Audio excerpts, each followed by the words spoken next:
As one of the first Primaris Space Marines and now captain of the Ultramarines 6th Company, Ferren Areios has become one of the Imperium's mightiest warriors. And in this in-depth paint guide, we'll take a step-by-step look at how to bring this fantastic miniature to life. Here's a list of all the paints and tools we'll use in this video. Now this list is slightly longer than normal as we're being super faithful to the box art, so pause here if you need to take a look.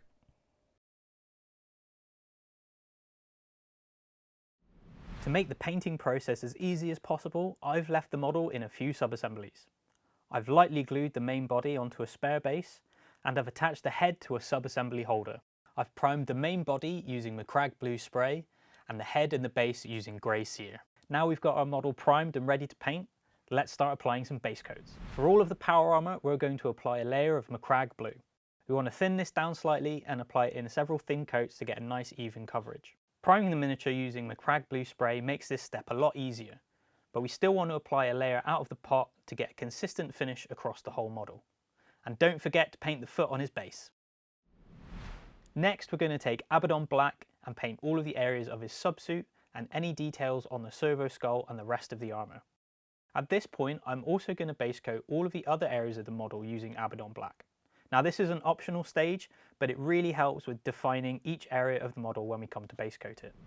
With that done, I'm going to apply a base coat of Doomball Brown to the belt, holster and any other leather details.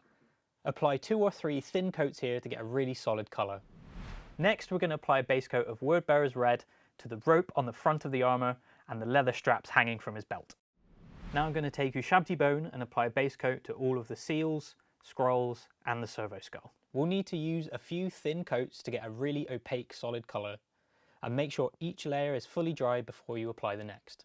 With a few base coats applied, you can really see how painting these areas black first helps to really define them and make them stand out on the model. Next we're going to take Screamer Pink and apply a base coat to the wax seals and the weapon handle. Next we're going to move on to all of the metallic base coats. First we're going to apply a base coat of Leadbelcher to the weapon, all of the vents and sockets on the armour and any extra details on the servo skull. As we're only applying base coats at this stage, if you do make a small mistake, it's okay just to go back and touch up with some of that colour. Next we're going to use Screaming Bell to base coat the pauldron trims and his company badge. Screaming Bell has a really strong orange copper colour which is great for representing the 6th Company. For our final metallic base coat, we're going to use Retributor Armour to paint in all the rest of the details on the armour and on his hammer. Using Corax White, we're now going to base coat all of the insignia across the model. For our final base coat, we're going to paint all of the base using Mechanicus Standard Grey. And that's all of our base coats applied. He's already looking great, but next we're going to add some shades to really push the contrast and definition on our model. Our first shade is Nuln Oil. We're going to apply this to the recesses of the armour, all of the metal, all of the different leather details, the white skull on his pauldron, and the wax seal and weapon handle. Take care when applying this to the recesses of the armour to get a really smooth finish and get as much contrast as possible. Next we're going to take Gore Grunter Fur and thin it down slightly with some Lamia Medium. We'll apply this across all of the gold, the pauldron trims, the seals, scrolls and the skull. And there we have all of our shades completed. Next we're going to apply some highlights to really push the contrast and add some great definition across the model. We're going to start by highlighting the iconic Ultramarines Blue power armour. To do this we're going to take Calgar Blue, thin it down slightly and then apply it as a fine edge highlight across all the edges of the armour. To achieve some crisp highlights, make sure your brush isn't too loaded with paint, and when applying the paint, use as little pressure as possible so you get some nice fine lines. With that complete, we're going to add a second highlight to the armour using Fenrisian Grey. This is really going to help to boost the contrast and make him stand out on the battlefield. We're going to apply this in exactly the same way, but this time we're focusing on the raised edges and corners of the armour.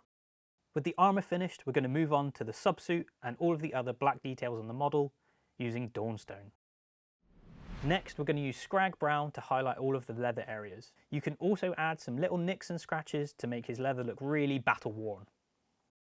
Next, we're going to take Tuskor Fur and we're going to highlight the rope and the red leather on the front of the armour, and all of the wax seals and the weapon handle. Next, we're going to use Corax White and apply a fine highlight to all of the seals, scrolls and the servo skull. You can already see how these highlights are bringing Ferren Areios to life.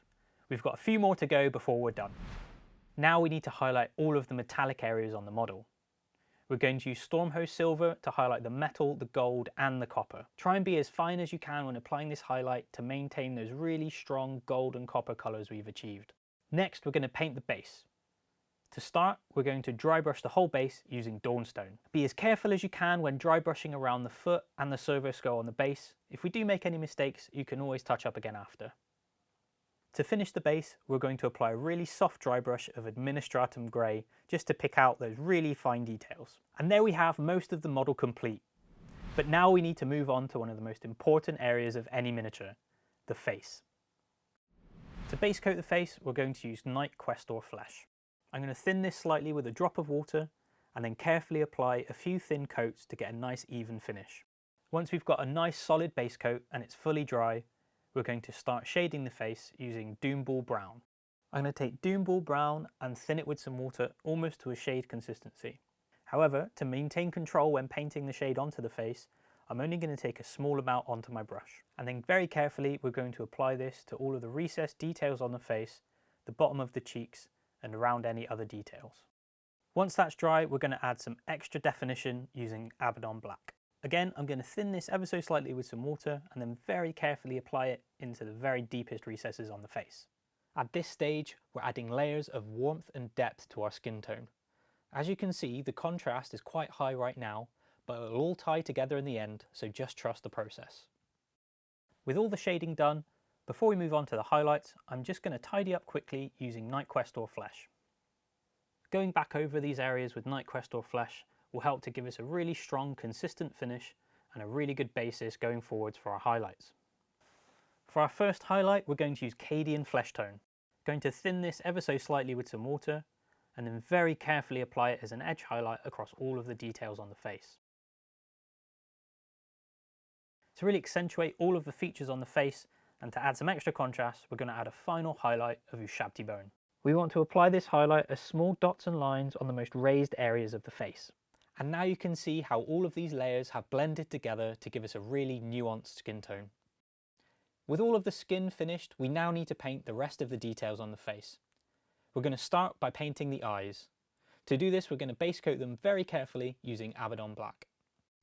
Next, we're going to take Corax White and very carefully add a small dot to either side of each eye. To paint his hair, we're going to base coat it using Abaddon Black. Be very careful when base coating this as to not go over the hairline. To highlight the hair, we're going to start by using Dawnstone. We're going to apply this as a very careful stippled highlight across all of the hair. And to finish off, we're going to use Administratum Grey and very carefully dot along the edge of the hair. And finally, to get Ferren Areios ready for the battlefield, I'm going to paint his base rim using Steel Legion Drab. And with that, Ferren Areios is complete and ready to lead the 6th Company into battle across the 500 worlds and beyond. We hope you've enjoyed this in-depth paint guide. If you're looking for more paint tutorials, then you can head to our Warhammer YouTube channel. Alternatively, you can head into your local Warhammer store where one of our friendly staff will be happy to help. Thanks for watching. Bye bye.